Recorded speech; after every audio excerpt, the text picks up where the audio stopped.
Hi, I'm Esperanza, founder of Los Angeles Visual Artists, and I just want to talk a little bit about this award. I'm so proud to get it.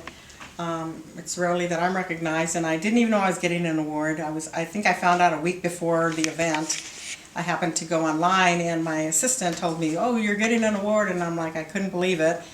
And we went back a couple of emails and found out that Carmelita Pittman had nominated me to receive this award from CCI, Church of Scientology, who invited Lava, and they hosted us for their, I think it was their 13th annual Arts Award. And I was very proud to be a part of it. And they also had some other nominees and awardees there as well, who were quite prominent. And I was in the midst of giants, I think, that day. But it was an awesome experience. So, really proud to have this award, and I thank the Church of Scientology for that as well. Thank you.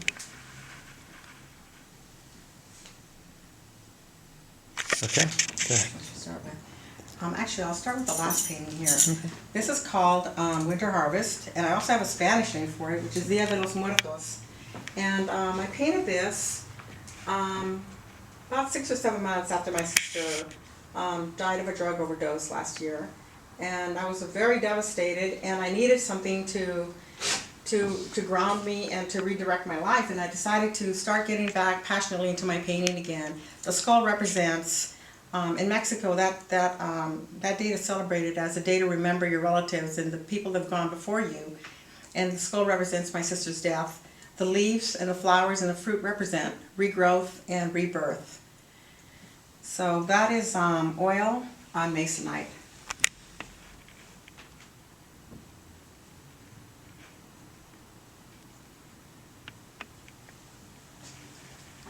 The next painting that I did was this one. This is a childhood vision that I had.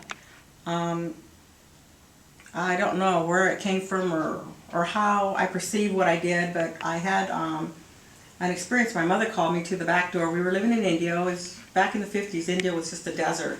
There was nothing out there. I mean, there were little houses out in the desert, and my mother called me to the back of the house. And she said, "Mija, look." And I don't know what she saw, but I opened the door and I saw a tree filled with apples. I saw a huge dog. This dog was maybe 20 feet high, and he was a patchwork dog, and he was knocking the apples out of the tree and they were flying into the sky. I know that today that can't conceivably exist, but it did exist that day for me.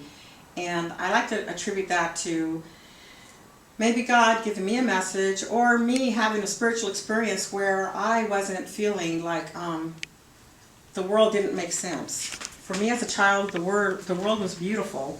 So I carried this image in my head for years.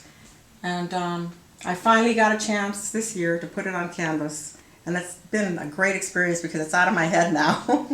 And it was actually a little scary having it on canvas, because it's one thing having something in your head, but then to manifest it and bring it out into the world, into the real physical world, was a little eerie. It was a little scary too, because I thought, is this how I want to represent it? So I had to make a few perceptual changes, but I think I captured exactly myself as a little girl at 4 years old. And I captured the beautiful dog, this mystical dog that appeared there, this vision that this little girl had that she needed that. And this is what she got as an artist. So I'm really grateful for that painting, and I'm really proud of it. And the rest of my work is going to follow in the same vein. I'm going to be painting the rest of my visions and dreams as well.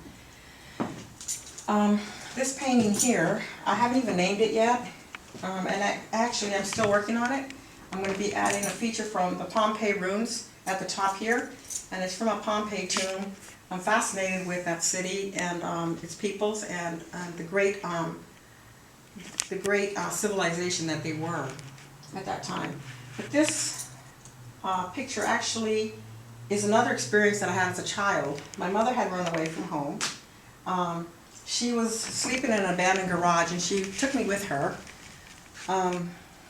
At one point I saw a glow out in the street, and I told my mother I wanted to go out and see this glow. And either she was not in a condition to stop me, or she didn't stop me, and I went out into this alley, and I saw these buckets of huge worms, and they were glowing. And there was light radiating from them, and I don't think I did the painting justice in terms of the vision that I had, but I think I captured the mood of this little girl looking down on these iridescent worms. And my mother smiling out at me. And I don't know, in fact, if she was smiling out at me.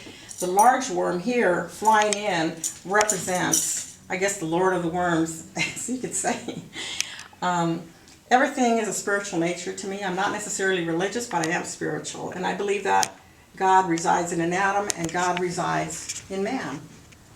Everything is created by a higher power, and I try to show that respect in all of my work. So I've dressed my mother in a gown, but she wasn't in a gown that day. And I'm wearing what I was wearing that day. I was wearing a pair of underwear, and that's how I was dressed that evening. But what I've done is I've made it beautiful. This garage is a garage in the home that I currently live in. The flowers are actually from the garden in my home on the side of the house there. And the palm trees are the trees right behind the house. And this is what I'm talking about when I want to transform the experience that I had. And this is not a contrived painting where I've tried to make it beautiful. It's a painting where I've evolved to the point of forgiveness and love, and seeing the beauty in my mother and painting her, portraying her as a queen. And I've heard Carmelita talk about her mother and the experiences she had with her mother, and they're beautiful, and that's awesome. And I get to get there too, you know, in a different way.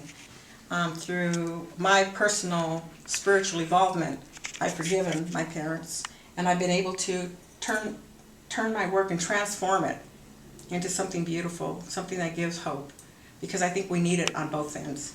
Whether you have something beautiful going on in your life, if you have something tragic going on in your life, the end result can still be beauty, and that's what I want to portray in my paintings. So these are the only 3 I brought today, but there will be more coming down the pike. Thank you. Well, I have 3 poems that I'd love to read, so I'd like to end with that. I've written some poems. These are my most recent poems that I've written. And the first poem I'd like to read to you is Darkness of the Day. In the echo folds of August laughter, tears lie. From the prayer nesting dream room, I see the mirror house just a short road away and leading to infinity. In the darkness of the day, a flash of your form bent, arranging a hose, makes my heart leap. In jasmine-scented, torrid closed, cerebellum tunes, mad chorus, cricket summer, spider memories weave. Beneath an implacable moon, in Bacchus-gripped idiot frenzy, we danced. We danced. Now, behind impenetrable walls, shielding your eyes from the light of the darkness of the day, and just a short road, but leading to infinity, veiled in shadows, you move out of sight. In the folds of moonlight, August laughter, tears rise. In the valleys of devouring silence, love stirs.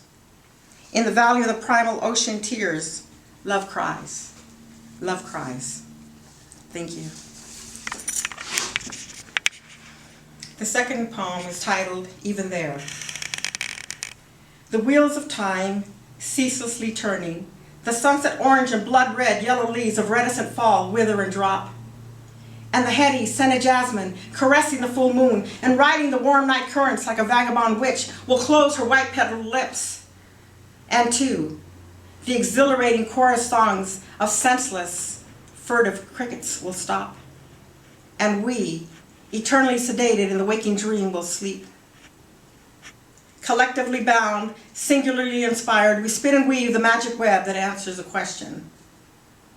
Or if catapult we must into the black abyss, even there, beauty.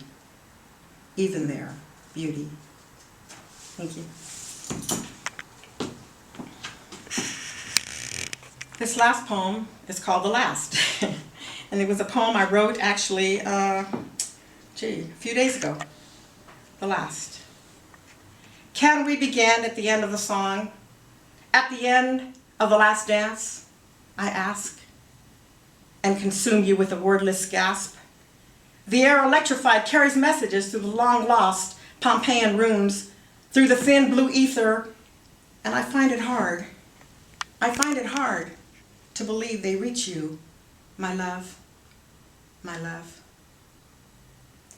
And eternity now seems too much, I say. If you can obliterate, erase the sublime, the pulp, the heart, if the screaming fruit must burst forth from the gentle blossom, then the mute serpent emotions coiled about your heart, my love. If you can, then we have sung the last song. We have danced the last dance. We have danced the last dance. Thank you.